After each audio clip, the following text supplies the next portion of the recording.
It really comes down to what would we do without it. Technology has become a way of life for many of us, but what does the state legislature have to do with technology?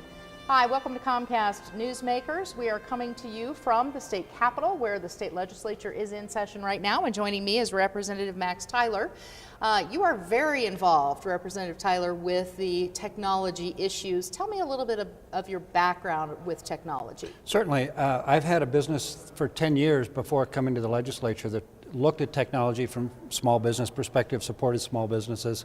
So I come with that grounding. I know it's got to do the right work and it's got to do it efficiently. Right. And we've had trouble with that in the state of Colorado from time to time.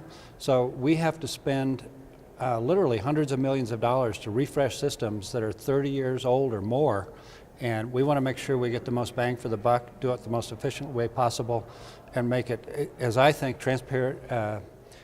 Technology should sort of just disappear into the background. It should just plain work. Well, we sure expect it to, don't we? We certainly do, yes. In terms of founding the Joint Technology Committee, you got on board with that. What are the issues that come before that committee that you really need to deal with statewide? Well, a good example is that we're rebuilding the Department of Motor Vehicle system. So when you go in to get a driver's license, you shouldn't have to wait for half hour or 3 hours, you know, and the system currently is so old it can crash and leave you in the lurch for a long time.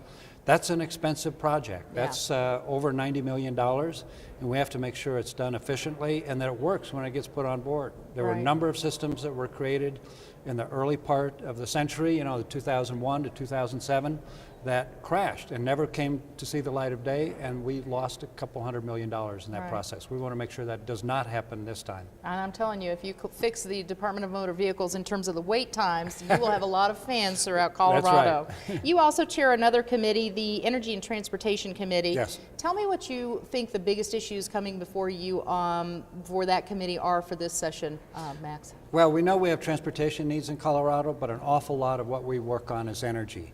You know, how to use clean, renewable energy more often, how to cut our energy use, and how to do the best job we can of keeping clean air in Colorado and through the energy efficiency area that I work in. So we're going to see a lot of bills. We're going to see some bills that look back at what we did in the past. We're going to see some bills that will help build infrastructure for electric vehicles. We're going to see some bills that you know, work to extend the energy efficiency that we have in the homes and in the commercial areas too. And you've been in the State House for quite some time, since 2009, so really you've seen a lot of things come and go. In terms of finally seeing the state budget come back a little bit, feeling like we have a little bit more money, that's my sense. Am I wrong? Well, it's grand to have money to spend instead of having money to cut. Right. You know, and I've got to tell you that we're not anywhere close to where we were 4 or 5 years ago. So the difficult thing is, where do we put money back? We've taken so much out of education. We've got to put some back there. We've taken so much out of higher education. We've got to put some back.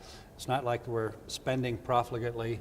We have to make sure that we do the best job we can of getting back to levels we were at 5 or 6 or 7 years ago. Right. Is there one subject that you feel is going to be most critical to deal with this session?